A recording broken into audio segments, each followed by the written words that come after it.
Outsourcing tends to have a bad reputation as being low quality. Partner Hero's value-based approach raises the bar for the outsourcing industry by investing in employee empowerment and career growth, paying above-market salaries, and maintaining a focus on quality and performance. They're more than a service provider. They're also a thought partner for the startups they serve. It's simple. Brands that care about quality customer experience choose Partner Hero. They offer flexible terms and the ability to scale quickly, perfect for startups, with quality assurance baked into every program and offices around the world. So Partner Hero can provide truly global coverage. Outsourcing has long been available mainly to big businesses, but Partner Hero is challenging business as usual by bringing the benefits of outsourcing to businesses of all sizes with short, flexible contracts and fast ramp-up times. 10 years ago, when we were launching the Action Catalyst, we could have used a few extra hands to help us scale quickly, even if it was just for a short while. You can bet that with their expertise, fast onboarding, and core focus on quality, Partner Hero would have had our attention. If you're ready to bring in outside customer support help for your startup that feels like it's a part of an existing team, check out Partner Hero. Head over to partnerhero.com/Action Catalyst to book a free consultation with our solutions team. Mention you heard about Partner Hero from the Action Catalyst, and they'll even waive the setup fee. Now, on to the show. From Nashville, Tennessee, Southwestern Family of Companies welcomes you to the Action Catalyst. Each week, we share insights and inspiration from movers and shakers in the world of business. Our goal is to help you increase your self-discipline, overcome procrastination, and help you to take action on all the things that really matter.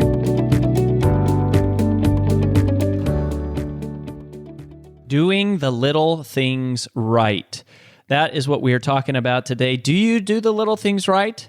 How good are you at it? And how consistent are you at it? And we have one of the masters here today. His name's Andy Andrews, good friend of mine, mentor, truly someone who has made a massive difference in my life. And he has a new book called The Little Things.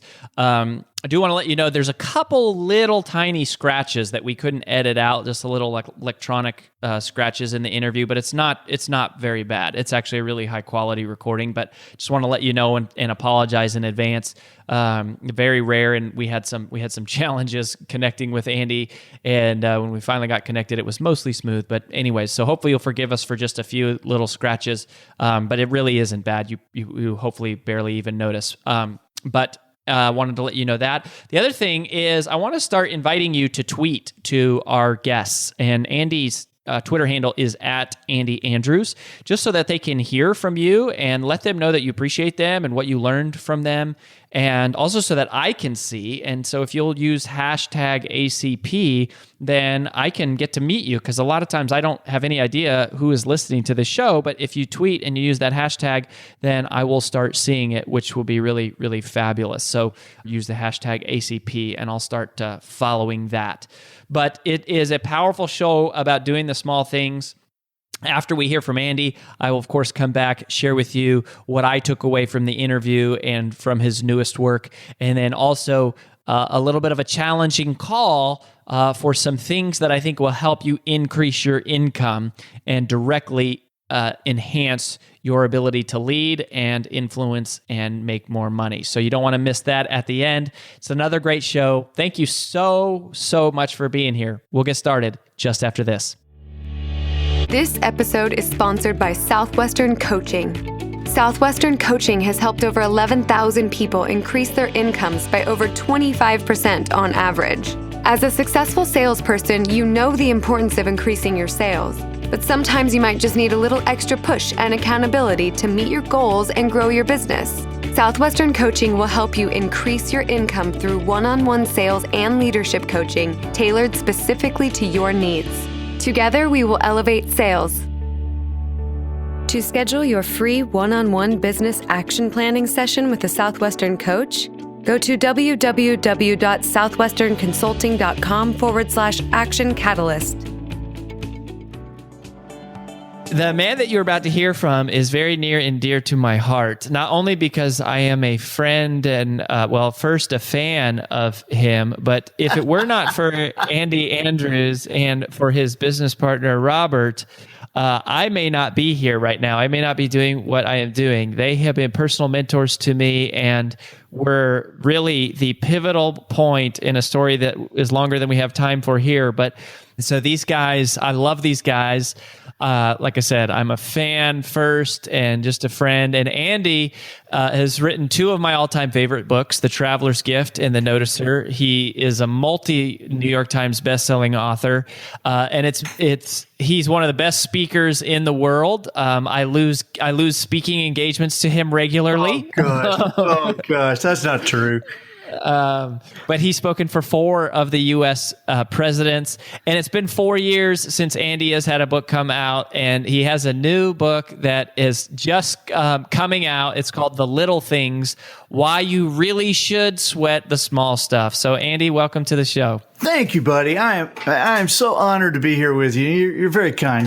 There's very nice things to say, and only half of them are true, but I appreciate them very much. So let's talk about the little things. I love the premise of this, although I will say it's kind of counterintuitive because I think, you hear, for the last several years, people say, don't sweat the small stuff. Don't sweat the small stuff. It's right. kind of become conventional wisdom, but you're saying that really we should think about that differently. Yeah. Listen, the book was written for a reason. And the reason that I really wrote the book, I know if people say this is the first one in 4 years. Well, it's the first time in 4 years I felt like I had something to say. Okay. Really different to say because, the publishers, they want you to do a book a year, do a book every 9 months. We got to work on your brand. And I'm like, yeah, well, my brand won't be worth much if all I'm doing is rehashing stuff that everybody else does. And so I had a time in my life that I really started working closely with some clients and different people I wanted to get some unbelievable results because I'm a normal person. I'm not, I don't have a Super Bowl ring. I don't have a gold medal. I wasn't the hero of some national disaster that everybody remembers and I ended up on the cover of Time. I'm a dad, I'm a husband. And so to really catch anybody's attention or to figure out why somebody should listen to me or read what I wrote, I knew I had to have some unbelievable results. So I really dug in and started really trolling the edges of conventional wisdom to find some stuff. And I have, we developed some unbelievable results. I actually have my hand in the last 9 college football national championships in a row, working with the coaches and stuff. I have a company that that had 19 years, to get to 5.4 billion. I worked with them for a year, and in that year they did 11.2. The next year they did 17.4 billion. And so great results. But it was the little tiny things. And the reason that I wrote the book was I realized one day that all this stuff that I had used to help these people do this, none of it had been written down. It was kind of in my head. And my wife and I have 2 boys, 14 and 17, Austin and Adam. And I thought, if I croak, they're not going to know how this happened, And so I kind of quietly panicked and started writing. I wanted to detail it because it is not something people stumble along and find. I really went after the information because I looked at things that people believed and tried to find out and tried to say, let me confirm this, or we're going to find out how you can make something vastly different happen. And truly, most of society is a big picture type of thing. You hear people say, well, we're after the big picture. We want a leader who really has a grasp on the big picture. But what you really better understand is that every big picture you ever create is created with little bitty pieces. The Mona Lisa was created by Da Vinci, and it was painted with the smallest brush that a master had ever used to paint a painting. And you can look at that picture today, that portrait, through a magnifying glass at the Louvre, and you cannot discern brushstrokes because it was such tiny little movements. And so if you look at the analogy of your business or your life or your family, you're after something. You want to create something, and you want your business or your life to be a masterpiece. And at the end of it all, at the end of the day, whether you have created a masterpiece or a disaster, it will have been done one tiny brushstroke at a time. Well, I think it's in some ways it's in some ways it's discouraging to hear, because you go, oh my gosh, like who has like time to sit there with a teeny tiny paintbrush and do a bazillion little tiny things. On the other hand, though, it's kind of encouraging, because it's like, oh man, life isn't about all this huge stuff. If I'm just sort of excellent every single day, then it adds up. Is that basically? Yeah. And see, and the point is not that you would have to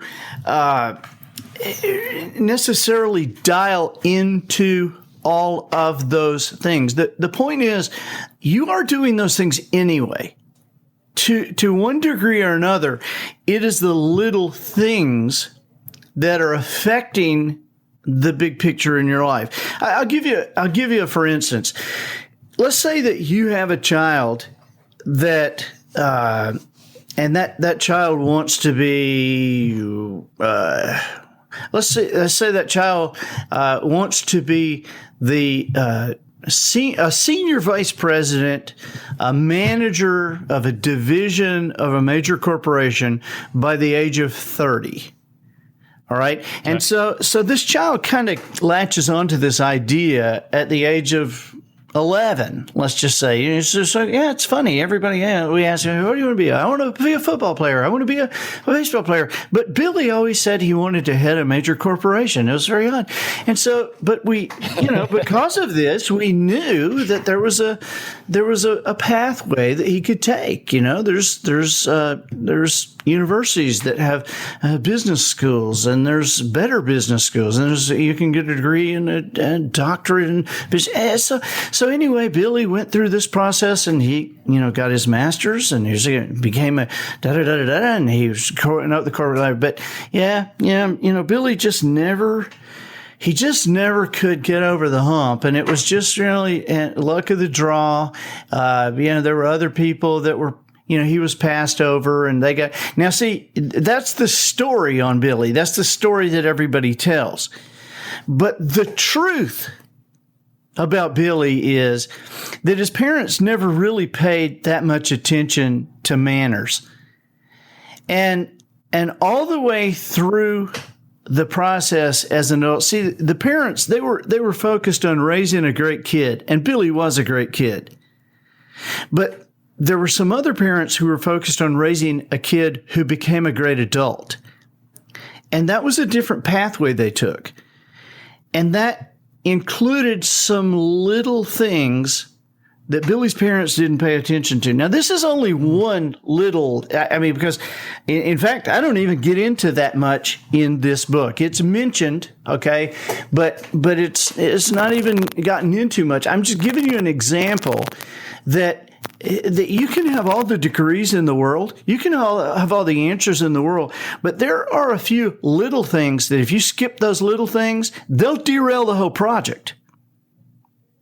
Mm-hmm. Mm-hmm.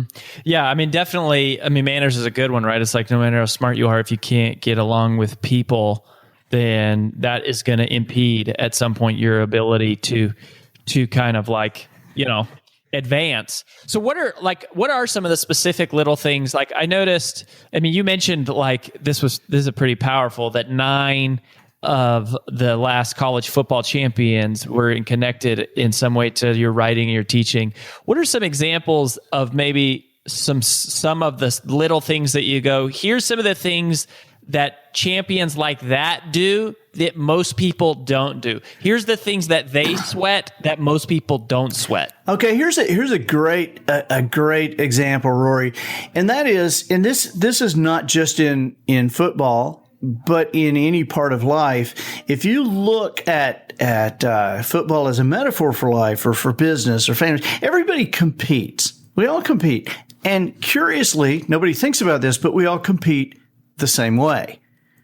The football, they have the rules. They compete the same way.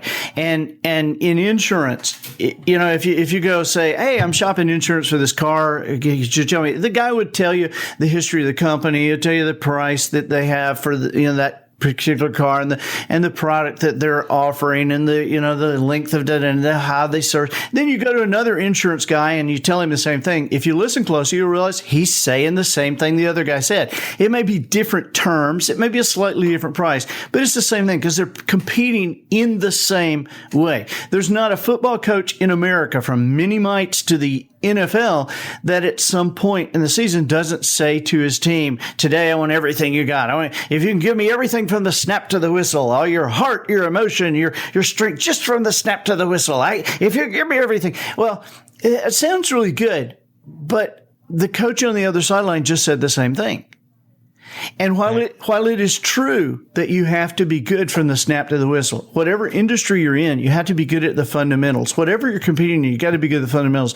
But I want to back up and I want to lift you above the playing surface, and I want you to look at something here. While you have to be good at the fundamentals, and while it is true that you got to be good from the snap to the whistle, if you could figure out a way to legitimately compete from the whistle to the next snap while everybody else is just standing around, you'll run them off the field.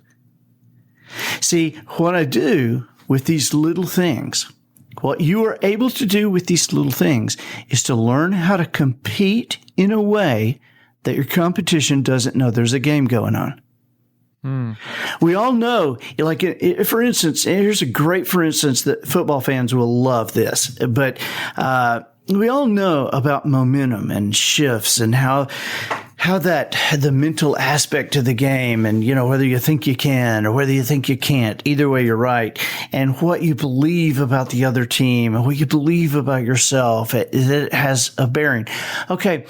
I noticed, and I won't tell you which team this was with, obviously, but I noticed one time, and I was talking to a coach, and I said, Coach, have you noticed how the guys line up at the first of the game versus how they line up on defense at the end of the game? He said, do you mean the specific plays? I said, no, I mean just how they look.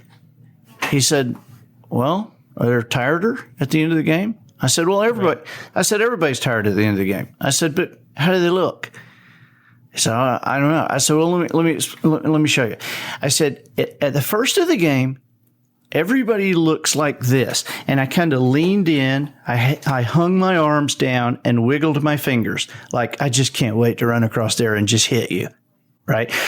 I said, that's what they do between plays. They're kind of loosening up, and they're looking like they just can't wait. I said, now you get to the end of the third quarter, you get to the fourth quarter, and between plays, they all stand there with their hands on their hips. And I said, it is a common body language. I said, so what happens psychologically if the offense looks over and the defense, they look the same? I mean, the offense, they've played all game. They've played against these guys all game. But, oh, my God, these guys look like they're just getting started. These guys look like they haven't even done anything yet.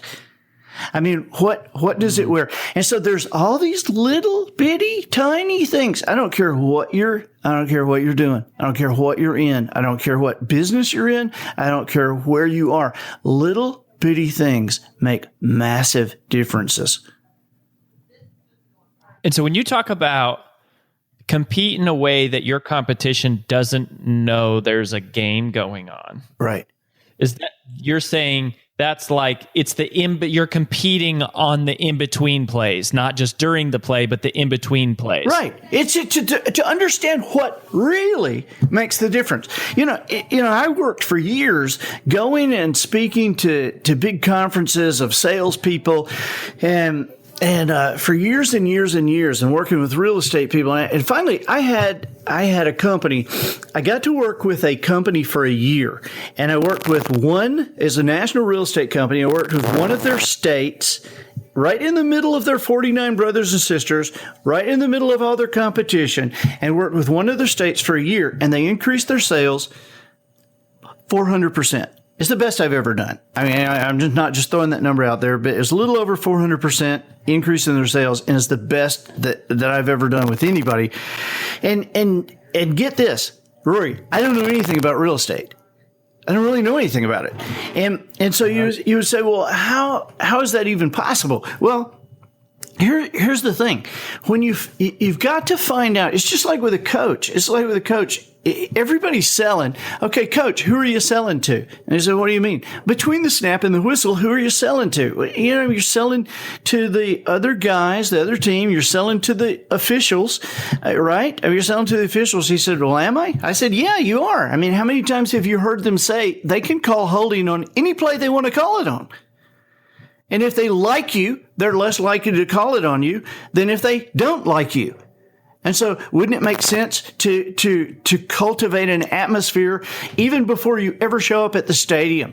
You know, I mean, these guys, who are they? You got to know who they are. Well, in the SEC, the average official, the average age is 56. They're overwhelmingly white collar, overwhelmingly involved in youth leagues in their hometowns, overwhelmingly have one teenager. You got to know who these people are. And so what do they like? What don't they like? And it turns out you can find out that if they are watching your team over the long haul and you are a disciplinarian, and if some kid fails a drug test and you kick him off the team and he never comes back, versus one kid fails a drug test and you give him he doesn't start the game, but the second series he's in there with everybody else. You know, these guys don't like that. And so they're more tempted, you know, when they're out on the field, you've got one group of guys that has that thug look and has that thug action, and they throw the ball on the ground when they get through. And you got another group that when they score a first down or score a touchdown, they take the ball to the official and hand it to him. I mean, come on. We're all humans here. What do you think? And so it's a way of competing. And so in real estate, I looked at these guys, and that was my thing. I'm going to work with them for a year. And I said, I don't really understand this. I said, so tell me how it works. And they said, well, you know, if you sell it, you make money. I just kind of all commission. And I said, okay, so everybody just out. Yeah. So I said, so everybody just out there selling everything? And they said, well, not really. You know, it's a listing thing. There's more to it. And I said, okay, so tell me about the listing thing. And I said, well, you know, you list a property, and if you list a property and you sell the property, you get 100% of the commission. But if you have the property listed and somebody else sells it, you still get 50% of the commission because you listed the property. And I'm like, oh, okay, well, that's what we got to do then. We just got to list all the properties. And they were like, oh, well, that's easier said than done. But in essence, it's what we did. And it was fairly easy to do once everybody began to understand why people list the properties. And so this is very simple. I can tell you this very quickly. Think about this. If you're going to list a property, if you're just this average person out there and you're going to sell your house, or you're going to sell a property, how does the average person decide who gets to list their property? Do they go on and form a graph and take the Tri-County area, every real estate person in the Tri-County area, put them in the machine and start to do the numbers on them, who had this and who sold the most, the closed and cost, and then spit out 100 people, then run the matrix again, then come out with 10, and then personally interview the 10, then come out with the 3. I mean, is that how you do it? No. I'll tell you exactly how the average person decides who gets to sell their property. It's their buddy who sells real estate. Right. That's who it is. Okay, so when you ask somebody, say, okay, so who's listing your property here? Well, he is. Really? So he's like the best in the area? Well, no. So he's like on a hot streak now? Not really. But you're going to let him list your property? Friend. Yeah. And he says, well, you know, I really hadn't got any choice. You know, this is the guy that 2 years ago, he came over at 2:00 in the morning and kept my kids when I took my wife to the hospital.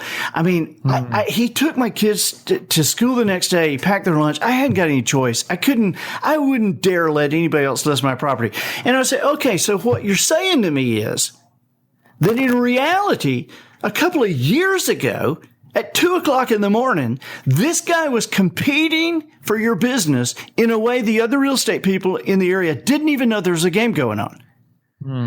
Okay, so if you can understand how that happens, on accident, you can make it happen on purpose.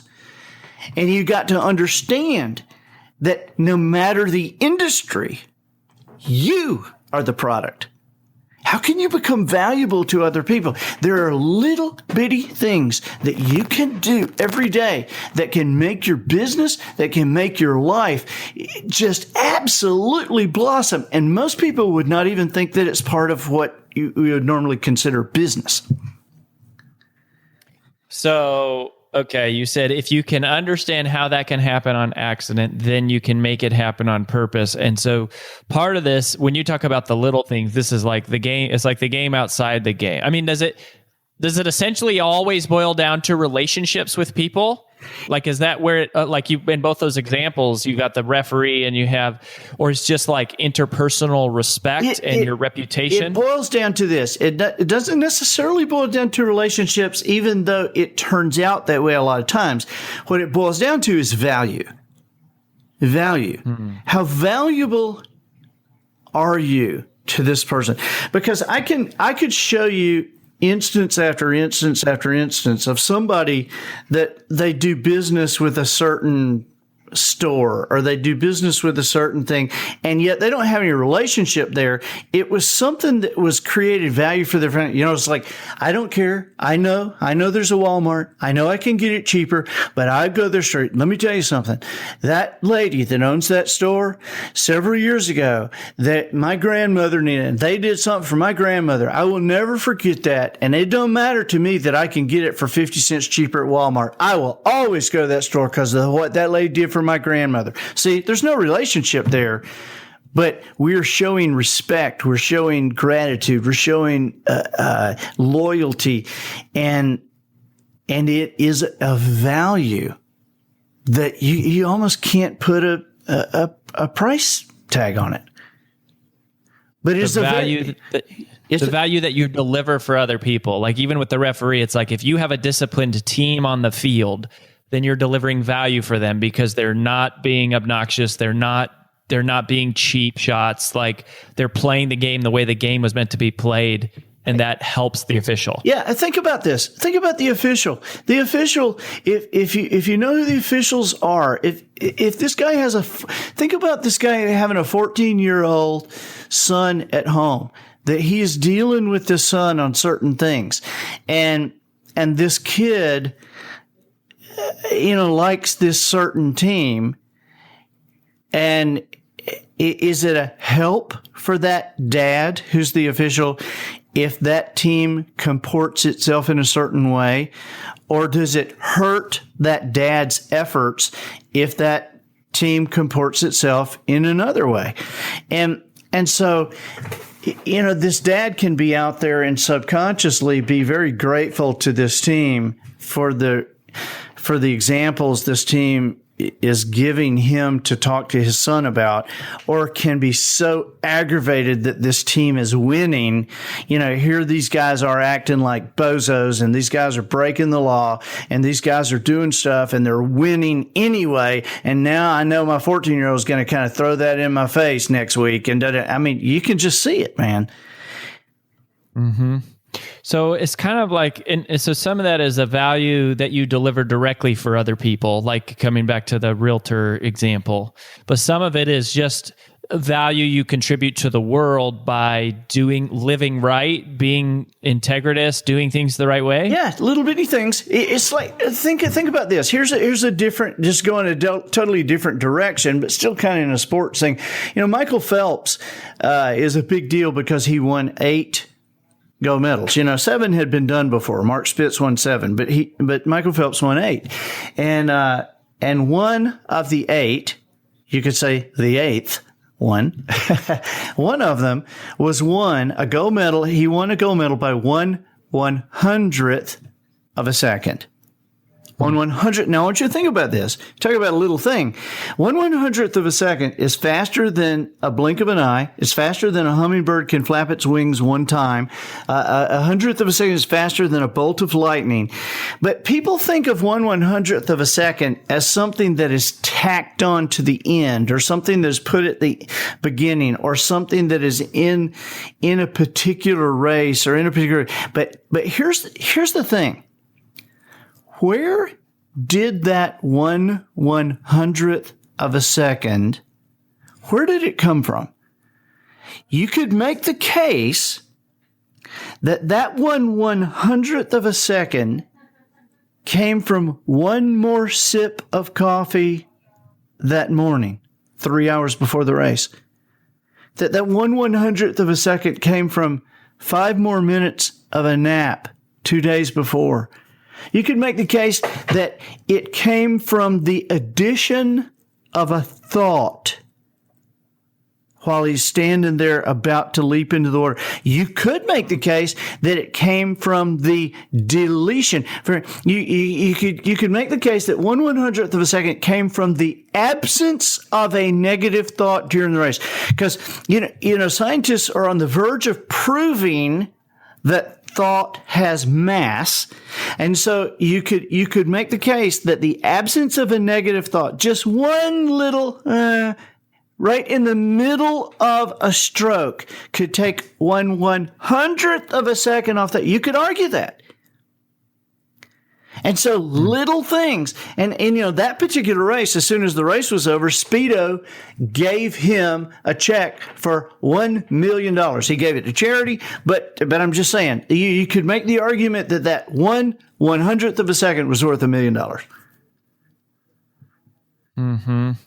But it didn't happen at that 1/100th of a second. It happened in all of the seconds and all of the days and all of the moments, right? And all of the thoughts leading up until that right. time. And so the point is, where's the little thing in your life? And what I do in the book is take you into different areas. And I'll tell you, I'm really excited about this book, Rory, because this is not stuff that people have heard before, and I'm explaining in a different way. There are some things in this book you ain't never heard before. Mm-hmm. Well, I love it. We have gone long, as I knew that we probably would, but hey, I'm taking advantage of every second I can to get free coaching here directly from my man, like Andy Andrews, live. I do have one other question for you before we do that, Andy. So the book I mentioned to you all, the book is called The Little Things. It is coming out right now by the time that you hear this, Why You Really Should Sweat the Small Stuff. Where do you want people to go to connect with you, Andy, or to learn about the book? Yeah, well, they can get the book at any major bookstore, Amazon, Barnes & Noble, any bookstore. And then connect with me on andyandrews.com. I do a podcast every week too. It's not as good as yours, but I do one, and I would love to have you, and we'd love to connect. andyandrews.com. Yes, buddy. Well, I'm sure we can work something out there on that. But okay. So here's my last question for you, Andy. Okay. So this is very compelling, right? It's very ubiquitous in the sense that I can see. That's a nice word. You've been reading again, hadn't you? Right? Like it applies if you're a football player or you're a real estate agent. Like I see the transference.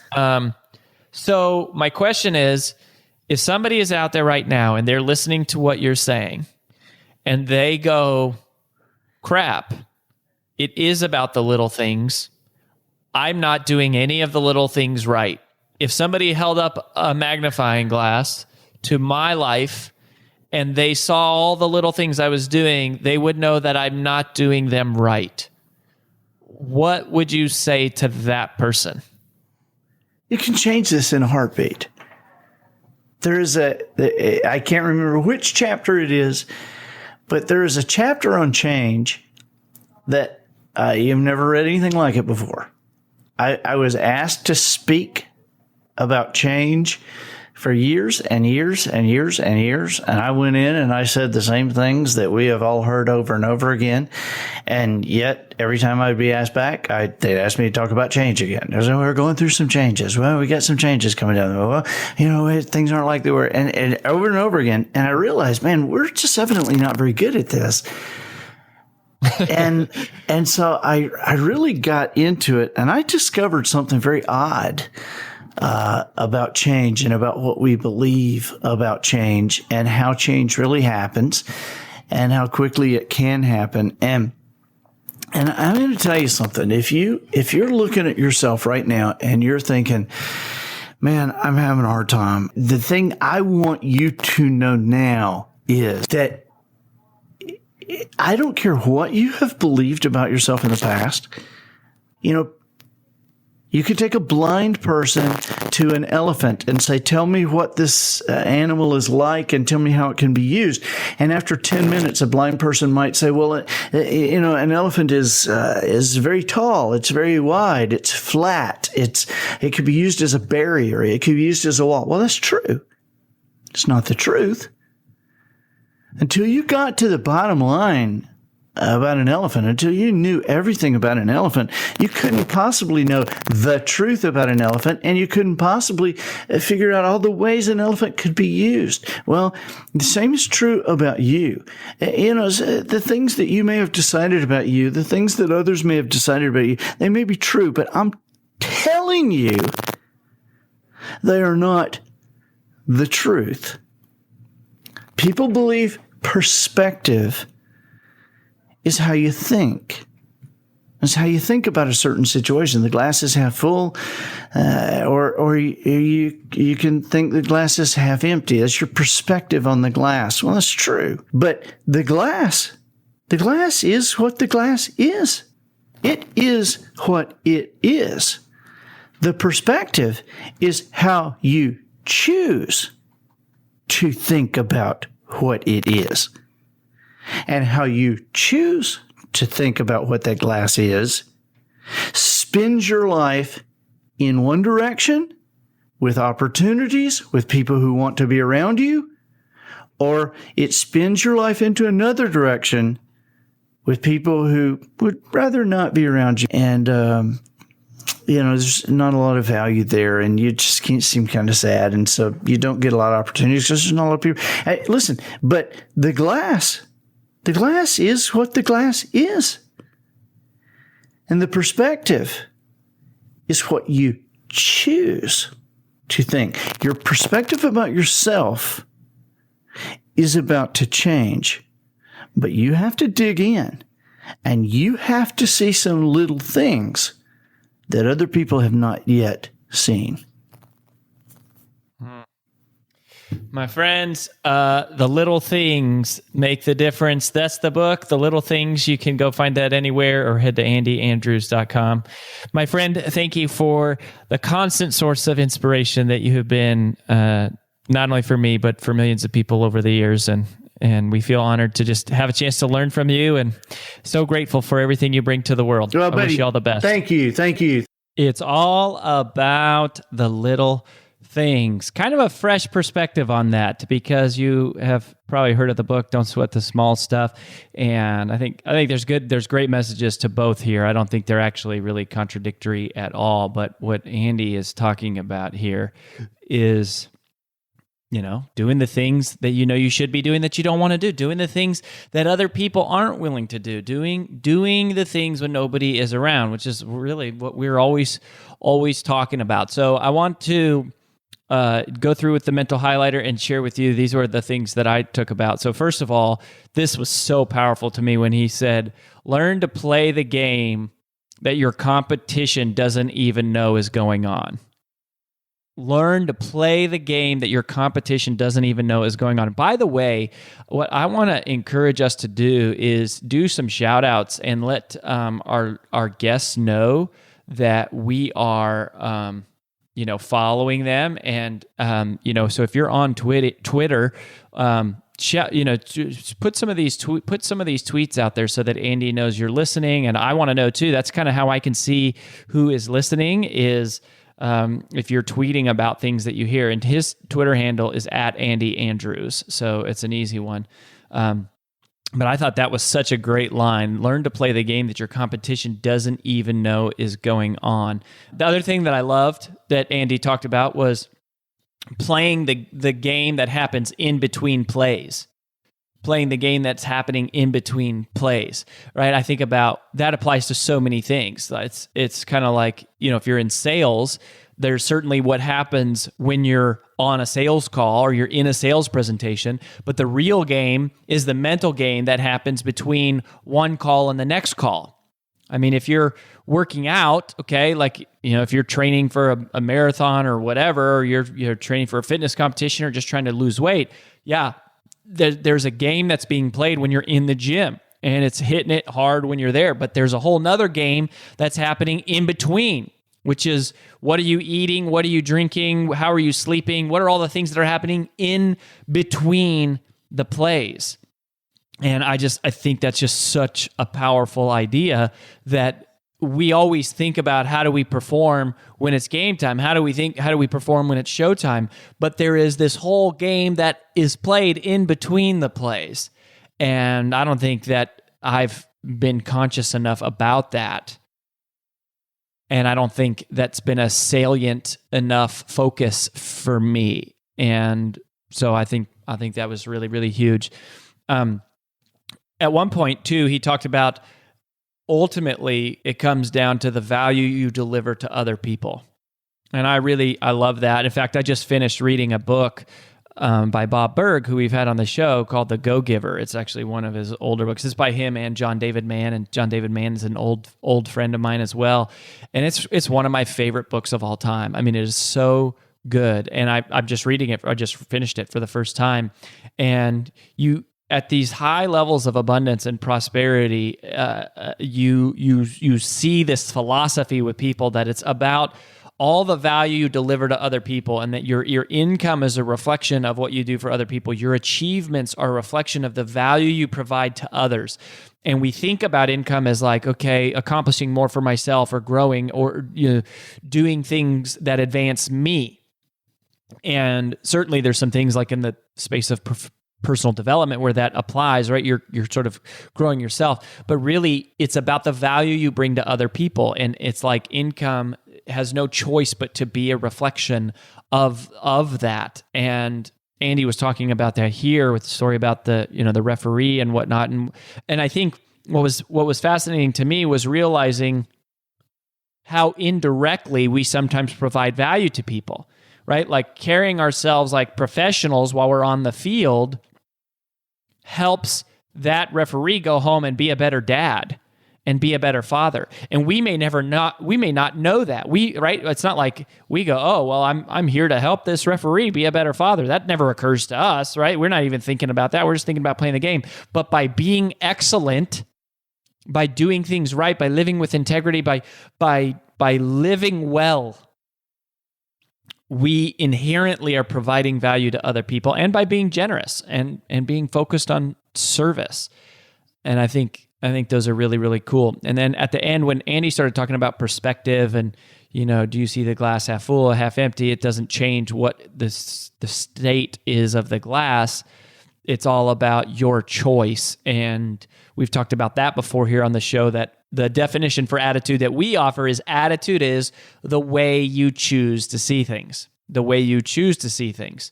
It's not choosing whether or not, it's not about like the glass is what the glass is. You can choose to see it as half full, or you can choose to see it as half empty.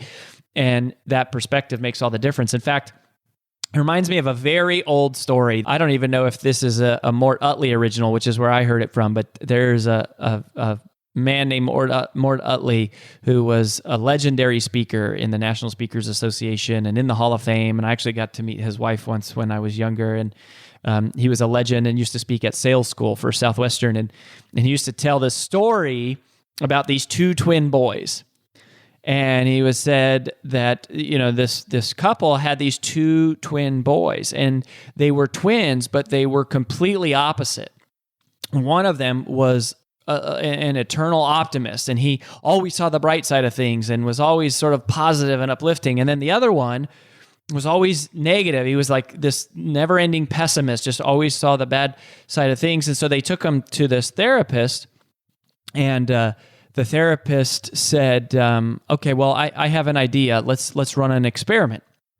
And so he took the two boys and he separated them and he put them in two different rooms. And he said, the therapist was saying, hey, I think I have a way that we can sort of level these two out a little bit. And so he took the boy that was the pessimist and he put him in a room that had like every toy you could imagine. It had, video games and candy and all the best games and the best books, like anything that a kid could ever want. And he's like, let's take this boy, the pessimist, and let's put him into this room where, everything he would ever want is in there. And then they said, okay, let's take the optimist, all right, this boy, and we're going to put him in a room. And in this room is just filled to the ceiling with nothing but manure. Just manure, like a big, gigantic pile of the manure. And so the therapist says, okay, let's just leave the boys here for a little bit and let's come back and let's check on them. So they go away and a little while passes by. And so the family, the mom and the dad and the therapist go back to check on the pessimist. And they open the door and it's like, 30 minutes later or something. And the little boy is sitting in the middle of the room with a frown, a frowny face. And they look at him and they say, like, Johnny, what are you doing? Why didn't you ride on that skateboard? And he said, oh, I was afraid I would fall and skin my knee. And they said, well, what about the candy? Why didn't you eat the candy? And he said, oh, I was afraid I would get a stomach ache. And all of these things that were in this room, he never even touched. And they said, wow, he's in really bad shape. He's not doing so well. So he said, well, let's go check on his brother. And so they go into the other room. And they open the door. This room is filled with manure. And when they open the door, this kid, the brother, he's in there just like completely buried inside. And he is slinging it and he's throwing it. And everywhere there's manure flying. And he's in the middle of this thing just going crazy. And they're like, whoa, Charlie, like, what are you doing? What are you doing in the middle of that manure? And he looks up at him and he says, with all this manure, there's got to be a pony in here somewhere. And I just love that story. And sometimes in life, you have to wade through a lot of it. And Mort Utley was telling us, he was making the connection, right, that sometimes you have to go through a lot of manure to find the ponies, but the ponies are out there. And it's just such a good example and a good story. And that was where that was the very first story I'd ever heard that sort of taught me about perspective and attitude, is that you get to choose the way that you see things. And I think what Andy's message is here, what he is talking about, is so important and so powerful, because that attitude, that choice is it's those little things, those little moments, those little thoughts, like he was talking about Michael Phelps. One positive thought or one negative thought can make the difference. And doing those little things, it's all about, when you look at being a professional is all about the little things. It's taking care of business. It's doing the things that professionals do. In fact, Southwestern used to have another saying. We used to say, if you want to be paid like a professional, you need to act like one. If you want to be paid like a professional, you need to act like one. And what is a professional? A professional does a series of small things right. Professionals study until they become expert. Professionals work hard even when they don't feel like it. Professionals execute the game plan even when things feel hopeless. Professionals work consistent hours. They create consistent processes. Professionals have a proper and a positive attitude. Professionals are persistent. Professionals master their craft. Professionals invest in their own personal development. Professionals innovate. Professionals do not whine. Professionals take care of the details. Professionals do not make excuses. Professionals are consistent. Professionals do the little things right. And that is why professionals are extremely rare. and they are paid accordingly. So if you want to be paid like a professional, make sure that you are acting like one. And acting like one is all about doing the little things.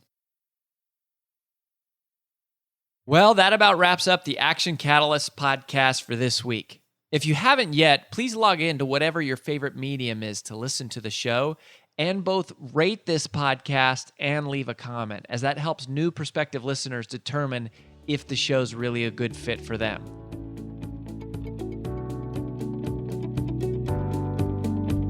If you enjoy this podcast, please make sure to subscribe, leave a review, and screenshot this episode to share with your friends on social media.